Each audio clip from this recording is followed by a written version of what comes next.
Hi there. This is Ann Morrow. I'm a registered nurse, been a nurse for over 44 years and a nutritionist, and have worked with a lot of people around gut health. And so I really thought I would do a brief recording today just explaining what happens with leaky gut. So many people just are so confused about what that all means. So I'm going to go ahead and share my screen with you so you can see some visuals. And I think sometimes that really helps. So here we go, gut and overall health, the gut and brain connection. I often talk about cells because we're created of cells. And this is a pretty complicated when we look at this, because the cell wall has a fatty acid base. So we need some really great healthy fat in order to support that cell wall. And we also need, a blend of a lot of nutrients, because if you look at that cell, it takes care of proteins, fats, carbohydrates. We need our vitamins, our minerals to transport the nutrients. We also need, you see the little energy factories called mitochondria in that cell. They're kind of little ovals with that swiggle in the center. We need lots of those. People who are sedentary don't have very many mitochondria, but if you exercise, you're going to get lots more of those mitochondria. In fact, somebody who does like an Ironman might have something like 75 mitochondria per cell. Let's look at the gastrointestinal tract, because it's pretty complex, and most people don't really consider what is going on internally as they're ingesting foods.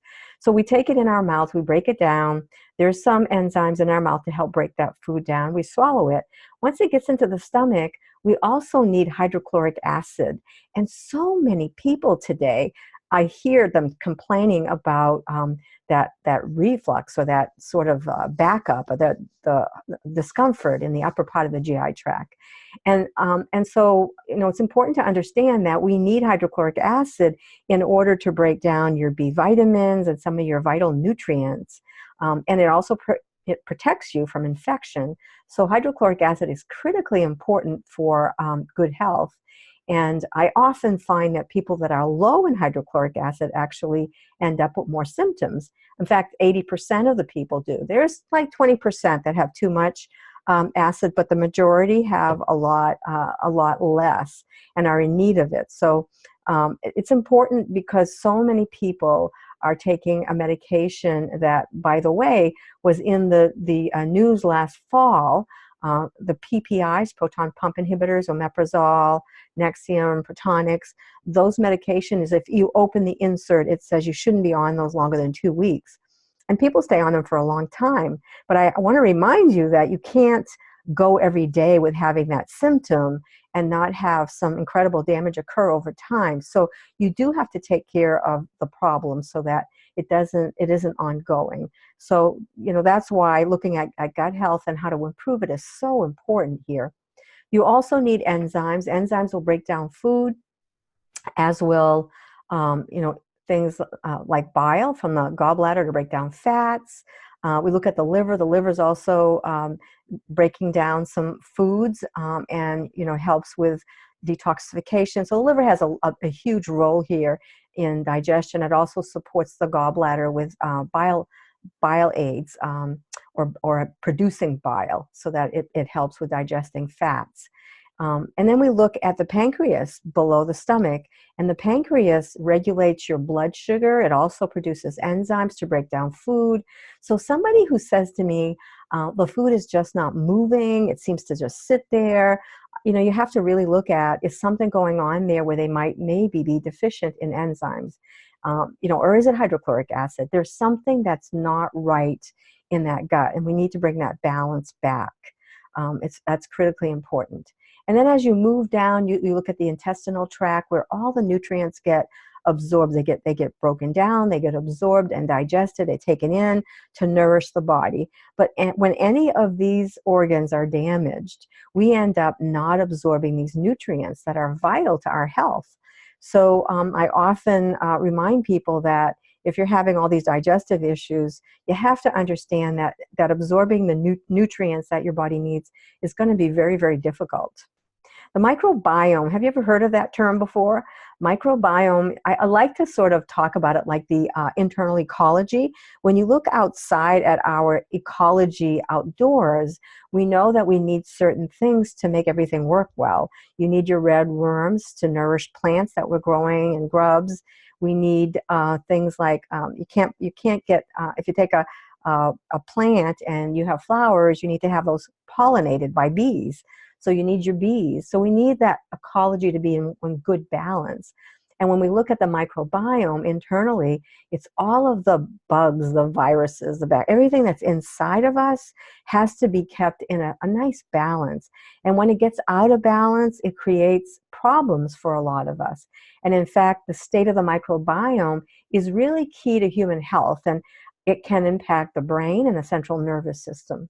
The thing about the microbiome and that unhealthy gut is that when the central nervous system and brain are impacted, and usually by chronic inflammation because of this unbalanced GI tract, we don't feel, there's no discomfort in those areas, so we don't feel it happening. It's a kind of a slow grade sort of systemic thing that is occurring over years. So what contributes to the problems? Well, poor food choices, but not only poor food choices, but the fact that many of us don't realize that our food is laced with lots and lots of sugar, and that when we look at the government, we look at the marketing industry, we look, at the food industry in general. Everyone's trying to make money, right? So their goal is obviously to make products that are going to be inexpensive, and they're not, looking out necessarily for our health. So when we look at our food choices, we have to understand the amount of sugar, toxins, the amount of pesticides, all of those ingredients in our food are creating sickness today. We used to ingest a pound of sugar per person per year. We now ingest about 150 pounds of sugar per person per year. And most of us are not aware that we're ingesting that much because it's hidden in so many of our boxed foods. So we end up with this overload of viruses and parasites from exposures. And when we're eating the American diet with all of that sugar, yeast overgrowth might occur. And yeast and some of these bacteria, they love sugar. They feed off of it. And so the more sugar that we're ingesting, the more of that imbalance begins to get created. Caffeine, especially if you're drinking coffee all day, caffeine is an acid, and it totally disrupts all of the not the hormonal, but the mineral balances, and so can really impact our health as well. Chronic stress, we know that stress, without a doubt, can really affect our gut. Alcohol consumption as well can damage our GI tract. We know that use of antibiotics, NSAIDs, which are really irritates the bowel and the stomach. NSAIDs are your aspirin, your Tylenol, your Advil, your ibuprofen, Celebrex, those kinds of medications. And there's a lot of other medications, things like, as a nurse, I used to see all the time people taking opiates. It totally would disrupt their gut. Steroids disrupt the gut. Birth control disrupts the gut. So there's a lot of meds that really impact the GI tract. So we get this unbalanced gut. And oftentimes I remind people that we hear that 75 to 80% of our immune system lies in the gut. And people don't understand why that is. Here's the explanation. I want you to understand that GALT, G-A-L-T, gut-associated lymphoid tissue, it lies in our, behind the wall of our GI tract. And behind that wall, in GALT, or in this tissue, this lymphoid tissue, are your B and T cells. B and T cells are responsible to regulate your immune system. However, when you look at this slide, this is a microscopic view of the intestinal tract, and we can see that the wall of the intestinal tract has become permeable. It's now what we call a leaky wall. And this happens as a result of what I just talked about. And it doesn't take a lot to damage the GI tract, because the GI tract it's like one cell layer, where the skin has like 7 different cell layers. The wall of the intestinal tract is very thin. and we have like this hair-like villi that move food along. However, when we end up eating lots of sugar, our bacteria becomes out of balance. Maybe we have yeast overgrowth. Maybe we're ingesting a lot of sugar. All the medications we've taken that might have harmed the gut. All of those things will damage the lining of that wall. And when that happens, we start to leak out things. And it can be yeast from the gut, it can be bacteria, and it can be food. And most often, food that leaks out is things like your protein. So I often will see people who are more, and you see this and you hear this, everyone is hearing this today. We have a lot more people who are very sensitive to wheat. Gluten has become a huge issue. Gliadin in wheat is a large molecule, tends to break that wall. Casein in milk is another one of those large molecules that's hard to break down. When the GI tract is damaged, we can't break it down well, and it tends to stick to the wall of the villi, and then it tends to start leaking out. Now, why is that important? It's important because as it crosses that barrier, your T and B cells now have to decide, is this friend or foe? And the T and B cells start to get confused because this may have been going on for years. In my case, it was 25 years before I discovered that I had issues with dairy and that I had issues with gluten and corn. So, we don't know it's happening because it's such a slow, systemic type of situation that is going on internally. Here's another view. So if you look on the left-hand side, you'll see normal tight junctures that are supposed to, this is normal. We're supposed to have these tight junctures. There's no leaky wall. It's tight. Nothing is leaking through that wall. That's a normal situation. However, if you look on the right-hand side, you start to see that the damage has occurred. And I need to share with you that I had many scopes. They did not see any of this damage. It's so microscopic, it's not seen on scope. So what happens is the wall gets damaged and things start to leak out. And it's not like an appendicitis. When you get an appendicitis, you get a ruptured intestinal tract or appendix, then all the contents of your bowel can empty out into the abdominal cavity. It's a medical emergency because when these dump into the cavity, they can get into the blood. We can end up with a major systemic infection, and that's really an emergency, an acute situation.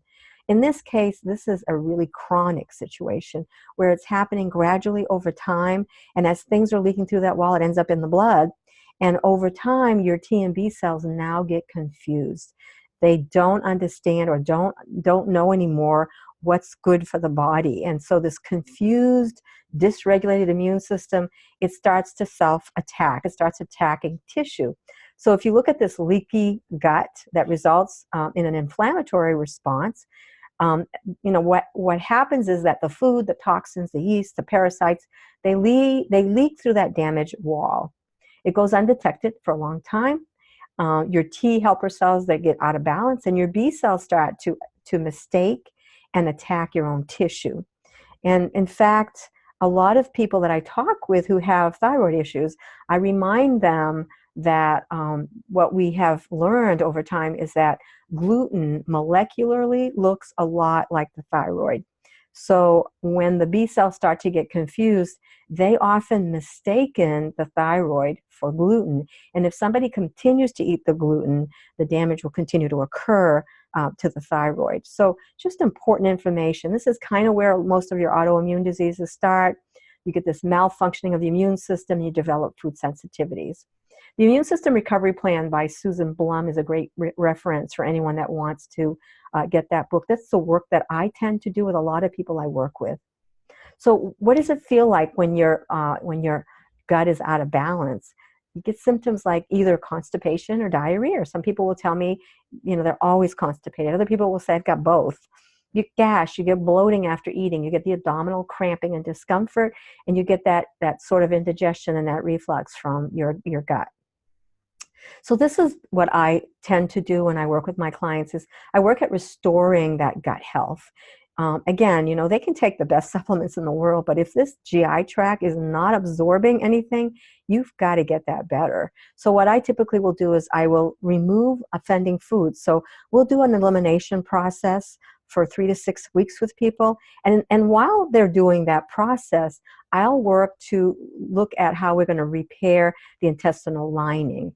And then we'll restore the optimal flora and replace, if they're in need of hydrochloric acid or they're in need of enzymes, we'll determine that, and then we'll see, if we can replace that. So the action plan would be an anti-inflammatory meal plan, or that elimination meal plan. We would fortify the intestines and reduce gut permeability. And the way that I usually do that is I give people a quality probiotic, and one that has a guarantee. One of my very favorite probiotics is Allodophilus. In Brain Maker, this book Brain Maker by Dr. Perlmutter, he talks about gut and brain connection, and he talks about the bacteria that is most beneficial to the brain.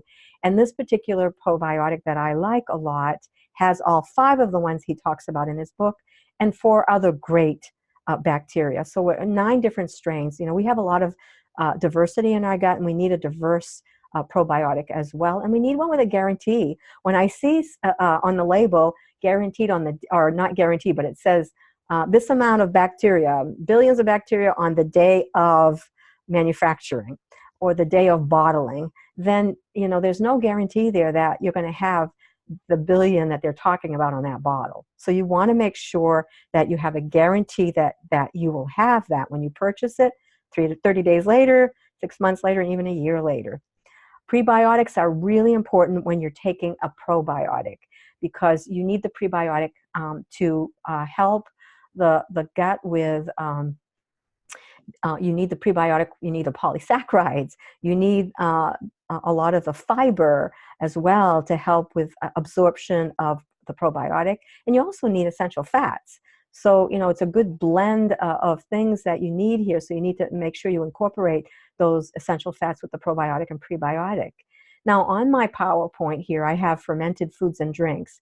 I do not have people with severe gut issues start with fermented food and drinks, because if they're already having a lot of issues in the gut, adding those kinds of foods can make it worse. You have to get the gut better, and it varies with different individuals. For some people, in 6 weeks, I can start having them introduce just a little bit of fermented foods, because that's going to bring the bacterial levels in good shape. And it doesn't take much. For some people, we have to wait almost a year to get them better, and then I start having them bring in a little bit, a quarter of a teaspoon a day for the average person is beautiful to really increase the good bacterial levels in the gut.